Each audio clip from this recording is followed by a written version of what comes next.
ছটা job card সিজ করা হয়েছে। আর রেশন কার্ড যেটা সিজ করা হয়েছে এখানে টোটাল 94 রেশন কার্ড আছে।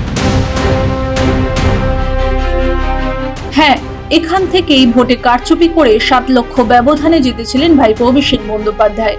সেই ডায়মন্ড হারবারে তৃণমূলের পার্টি অফিস থেকে উদ্ধার হলো সাধারণ মানুষের রেশন কার্ড, জব কার্ড। বিধানসভা নির্বাচনের ফল প্রকাশের পর তৃণমূলের পার্টি অফিস থেকে টাকা উদ্ধারের ঘটনা কিন্তু নতুন নয়। কিন্তু গরিব মানুষের দুবেলা দুমুঠো খাওয়ার অধিকার দেয় যে দুটি নথি, সেই নথি পার্টি অফিসে আটকে রাখা কি তাদের মুখের ভাত কেড়ে নেওয়া নয়? বিপুল পরিমাণ রেশন কার্ড আর জব কার্ড উদ্ধারে প্রশ্ন উঠেছে, এই কি ছিল অভিষেকের ডায়মন্ড হারবার মডেল? ক্ষমতার মদে মত্ত হয়ে গত কয়েক বছরে গরিব মানুষের মুখের গ্রাস কেড়ে নেওয়া আর তাদের মেহনতের হকের টাকা লুট করা অধিকার বলে ভাবতে শুরু করেছিলেন রাজ্যের ছোট বড় মাঝারি তৃণমূল নেতারা। দুর্নীতি, কাটমানি আর তোলাবাজির একের পর এক অধ্যায় পার করে এবার খোদ ভাইপোর গড় দক্ষিণ 24 পরগনার ডায়মন্ড হারবারের সামনে এলো এক লজ্জাজনক কেলেঙ্কারি। খোদ তৃণমূলের দলীয় কার্যালয় থেকে উদ্ধার হলো থরে থরে সাজানো সাধারণ মানুষের রেশন কার্ড ও 100 দিনের কাজের জব কার্ড।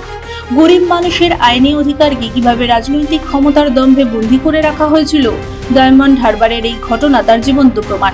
ক্ষমতার অলিন্দ থেকে দুর্নীতি যখন একদম প্রান্তিক মানুষের ঘরের দোরগোড়ায় পৌঁছয়, তখন রাজনৈতিক দলের চরিত্র ঠিক কতটা নিচে নামতে পারে তারই আরেকটা নজির হয়ে গেল দিয়ারক গ্রাম পঞ্চায়েতের তালডাঙ্গা গ্রাম।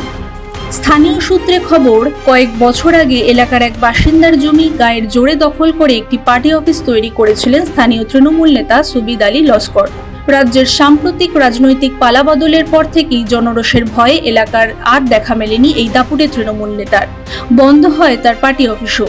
সম্প্রতি জমির আসল মালিক বিষয়টি স্থানীয় বিজেপি কর্মী সমর্থকদের জানান। তার জমি ফিরিয়ে দিতে অনুরোধ করেন বিজেপি নেতা কর্মীদের।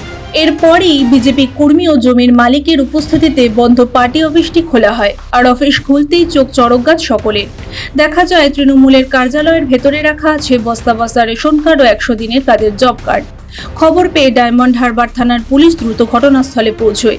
সমস্ত কার্ড ও সরকারি নথি বাজেয়াপ্ত করে থানায় নিয়ে যায় তারা। এই ঘটনা সামনে আসতেই তীব্র ক্ষোভে ফেটে পড়েন স্থানীয়রা। স্থানীয় বিজেপি নেতা প্রদ্যুৎ মণ্ডলের অভিযোগ অত্যন্ত মারাত্মক। কি অবস্থা বলতে,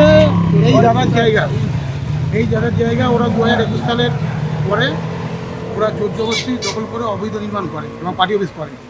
এই দাদা কালকে আমার কাছে গিয়েছিল, গিয়ে বলছে ভাই এবার আমার জায়গাটা জোর করে দখল করে নির্মাণ করে পার্টি অফিস করেছে, আমার জায়গায় পেতে চায়।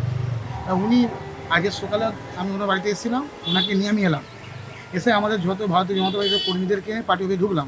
ওনাকে নিয়ে ঢুকে দেখলাম এই পার্টি অফিসের ভিতরে সাধারণ মানুষের রেশন কার্ড, জব কার্ড নিয়ে জমা করে রেখেছে। যারা বিরোধী দল করেছে তাদেরকে এই কার্ড, রেশন কার্ড বা জব কার্ড দেওয়া হয়নি। এবং এখানে যিনি প্রধান ইনচার্জ আছে সুবিদ আলী লস্কর এবং অঞ্চল সভাপতি তৃণমূল কংগ্রেসের, তার নামে 3টে জব কার্ড। মানে এগুলো কি রাখা যায় পার্টি অফিসে? রাখা তো যায় না, একদম অবৈধ একদম।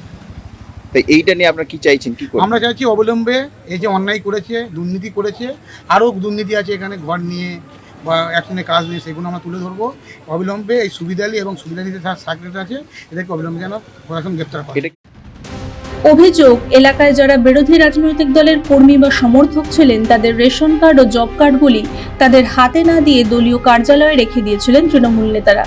ভাবা যায় একটা রাজনৈতিক দল কতটা দেউলিয়া হলে এই স্তরে নামতে পারে। রেশন কার্ড মানে একটা গরিব পরিবারের দুবেলা দুমুঠো অন্ন সংস্থানের একমাত্র ভরসা, আর জব কার্ড মানে মেহনত করে নিজের অধিকারের টাকা পাওয়ার আইনি হাতিয়ার। সেই নথিগুলোকে আটকে রেখে শুধু বেআইনি নয়, তা চরম অমানবিক। ডায়মন্ড হারবারের এই ঘটনা প্রমাণ করে তৃণমূলের স্থানীয় নেতারা নিজেদের আইনের ঊর্ধ্বে মনে করতেন। তারা ভেবেছিলেন সরকারি সম্পত্তি বা নথিপত্র মানে তাদের ব্যক্তিগত জমিদারি। বিরোধীদের ভাতে মারার এই নোংরা কৌশল পশ্চিমবঙ্গের রাজনীতিকে কালিমা লিপ্ত করেছে। যে মানুষটি হয়তো তৃণমূলের চাটুকারিতা করেনি কিংবা নিজের স্বাধীন রাজনৈতিক মত প্রকাশ করতে চেয়েছিলেন, সেই অপরাধেই কি তার রেশন কার্ড ও কর্মসংস্থানের অধিকার কেড়ে নেওয়া হয়েছিল? দয়া বা করুণা নয়, এই কার্ডগুলি ছিল মানুষের আইনি অধিকার। কিন্তু তৃণমূলের এই ক্ষমতার কেন্দ্রিক রাজনীতি খেটে খাওয়া মানুষের সেই মর্যাদাকে পদদলিত করেছে। ডায়মন্ড হারবারের থানার পুলিশ এই সমস্ত নথি বাজেয়াপ্ত করেছে। কিভাবে এই বিপুল পরিমাণ সরকারি কার্ড একটি দলের কার্যালয়ে এলেও তার তদন্ত শুরু হয়েছে। কিন্তু পশ্চিমবঙ্গের মানুষ আজ উত্তর চান। কেন এভাবে গরিবের অধিকার নিয়ে ছিনিমিনি খেলল তৃণমূল? দুর্নীতি আর স্বৈরাচারের এই সাম্রাজ্য যে বেশি দিন স্থায়ী হয় না, ইতিহাস তা বারবার প্রমাণ করে দিয়েছে। ব্যুরো রিপোর্ট, মাধ্যম।